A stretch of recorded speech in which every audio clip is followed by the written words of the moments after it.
Reporter big impact. വയനാട്ടിലെ ഉരുൾപൊട്ടൽ ദുരിതബാധിതരായ 18 പേരുടെ വായ്പ എഴുതിത്തള്ളി മുത്തൂറ്റ് ക്യാപിറ്റൽ. സ്വകാര്യ പണമിടപാട് സ്ഥാപനങ്ങളുടെ ക്രൂരത തുറന്നുകാട്ടിയ റിപ്പോർട്ടർ വാർത്തയ്ക്ക് പിന്നാലെയാണ് നടപടി. വാർത്തയ്ക്ക് പിന്നാലെ യുവജന സംഘടനകളുടെ പ്രതിഷേധവും ഉയർന്നിരുന്നു. VS രഞ്ജിത്ത് നൽകും കൂടുതൽ വിവരങ്ങൾ. VS Ranjith, good evening. നല്ല വാർത്തയാണ്. ദുരിതബാധിതർക്ക് അവർ നേരിട്ട ചൂഷണത്തെക്കുറിച്ചുള്ള വിവരങ്ങൾ നമ്മൾ പുറത്തുവിട്ടതിന് ശേഷം അതിലുണ്ടാകുന്ന ഇടപെടൽ പ്രതിഷേധങ്ങൾക്കൊടുവിലാണെങ്കിലും അതിലുണ്ടായിരിക്കുന്ന നടപടി ആശ്വാസകരം തന്നെയല്ലേ? തീർച്ചയായിട്ടും സുജിയ, ദുരന്തഭൂമിയിൽ റിപ്പോർട്ടർ TVയുടെ വളരെ ശക്തമായ ഇടപെടൽ തുടരുന്നു എന്നുള്ളതിൻ്റെ ഏറ്റവും ഒടുവിലത്തെ ഉദാഹരണമായി മാറുകയാണ് ഇന്ന് മുത്തൂറ്റ് ക്യാപിറ്റലിൻ്റെ കൽപ്പറ്റയിലെ ഓഫീസിൽ സംഭവിച്ച കാര്യങ്ങൾ. ഇന്ന് ഉച്ചയ്ക്ക് ശേഷമാണ് ദീപക് മോഹൻ ഈ വാർത്ത പുറത്തുവിടുന്നത്. അതായത് സ്വകാര്യ ധനകാര്യ സ്ഥാപനങ്ങൾ ഇപ്പോഴും ദുരന്തബാധിത പ്രദേശങ്ങളിൽ, ദുരന്ത മേഖലയിൽ, ദുരന്തത്തിൽ ഉൾപ്പെട്ട ആളുകൾക്ക് ലോണുകൾ തിരിച്ചടയ്ക്കണം എന്ന രീതിയിൽ നോട്ടീസുകൾ നൽകുകയും അന്ത്യശാസ്ത്രം നൽകുകയും അവരെ ഫോണിൽ വിളിക്കുകയും ഒക്കെ ചെയ്യുന്ന വിവരം ഇന്ന് ഉച്ചയോടുകൂടിയാണ് നമ്മൾ റിപ്പോർട്ടർ ബ്രേക്ക് ചെയ്യുന്നത്. അതിൽ മന്ത്രി OR കേളു ഉൾപ്പെടെ തത്സമയം പ്രതികരിക്കുകയും ചെയ്തു. യുവജന സംഘടനകൾ തത്സമയം പ്രതികരിച്ചു എന്ന് മാത്രമല്ല, അവർ കൽപ്പറ്റയിൽ ഈ മുത്തൂറ്റ് ക്യാപിറ്റലിൻ്റെ ഓഫീസിലേക്ക് എത്തി. അവിടെ മാനേജറെ കണ്ടു. DYFIയും യൂത്ത് കോൺഗ്രസിൻ്റെയും KSUവിൻ്റെയും പ്രവർത്തകരുണ്ടായിരുന്നു. അവർ മാനേജറുമായി സംസാരിച്ചു. പ്രധാനമായും DYFIയുടെ ജില്ലാ ഭാരവാഹികൾ ഉൾപ്പെടെ അവിടെ ഉണ്ടായിരുന്നു. മാനേജർ അവർക്ക് നൽകിയ ഉറപ്പ് എന്ന് പറയുന്നത്, അവർ ഇതിനകം തന്നെ 17 ലോണുകൾ, ഈ 17 ദുരന്തബാധിത പ്രദേശങ്ങളിലുള്ള ആളുകളുടെ ലോണുകൾ കണ്ടെത്തിയിട്ടുണ്ട്. ആ ലോണുകളും നമ്മൾ ചൂണ്ടിക്കാട്ടിയ രാജേഷിൻ്റെ ലോൺ ഉൾപ്പെടെ 18 പേരുടെ ലോണുകൾ എഴുതിത്തള്ളാൻ ആവശ്യമായിട്ടുള്ളൊരു പട്ടിക തയ്യാറാക്കുന്നു. ആ പട്ടിക അവരുടെ ഹെഡ് ഓഫീസിലേക്ക് അയക്കുന്നുണ്ട്. ഇന്ന് ആ പട്ടിക അയച്ചു കഴിഞ്ഞാൽ ഹെഡ് ഓഫീസിൻ്റെ അനുമതി കിട്ടിയാൽ ഈ പറയുന്ന 18 പേരുടെയും ലോണുകൾ തള്ളും എന്നുള്ളതാണ്. ഇത് പലതരത്തിലുള്ള ലോണാണ്. നമ്മൾ ഇന്ന് കാണിച്ച രാജേഷിൻ്റെ ലോൺ എന്ന് പറയുന്നത്, രാജേഷിൻ്റെ അച്ഛൻ ഒരു ഓട്ടോറിക്ഷ വാങ്ങാൻ വേണ്ടി എടുത്ത ലോണാണ്. ആ ഓട്ടോറിക്ഷ നഷ്ടപ്പെട്ടിട്ട് പോലും ആ ലോണിൻ്റെ പേരിൽ കോളുകളും നോട്ടീസുകളും വന്നിരുന്നു.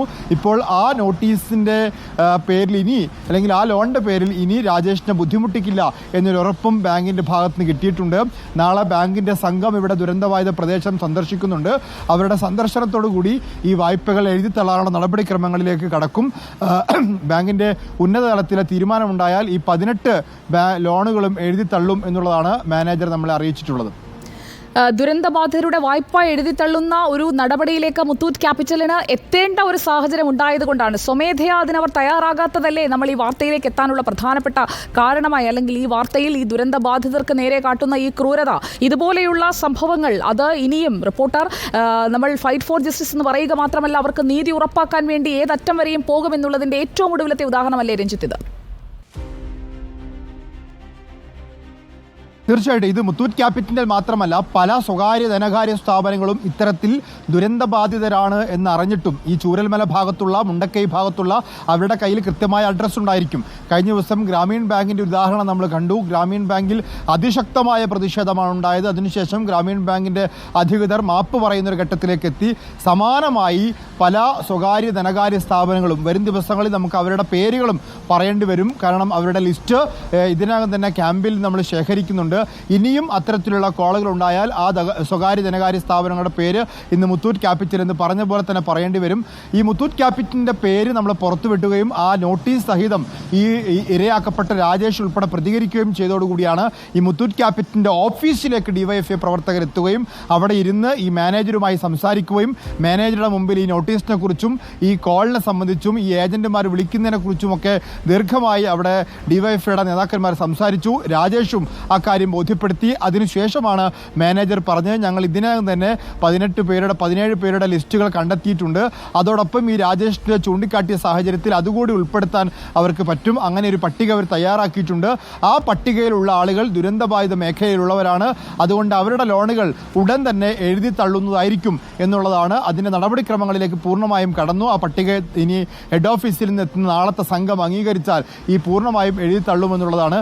ഇതേ മാതൃക മറ്റ് സ്വകാര്യ ധനകാര്യ സ്ഥാപനങ്ങളും സ്വീകരിക്കേണ്ടതുണ്ട് എന്നുള്ളതാണ്. പ്രത്യേകിച്ച് പല ഈ കൽപ്പറ്റയൊക്കെ കേന്ദ്രീകരിച്ച് പ്രവർത്തിക്കുന്ന അവരുടെ പേരുകൾ നമ്മൾ നാളെ മുതൽ പുറത്തേക്ക് വിടാൻ സാധിക്കും.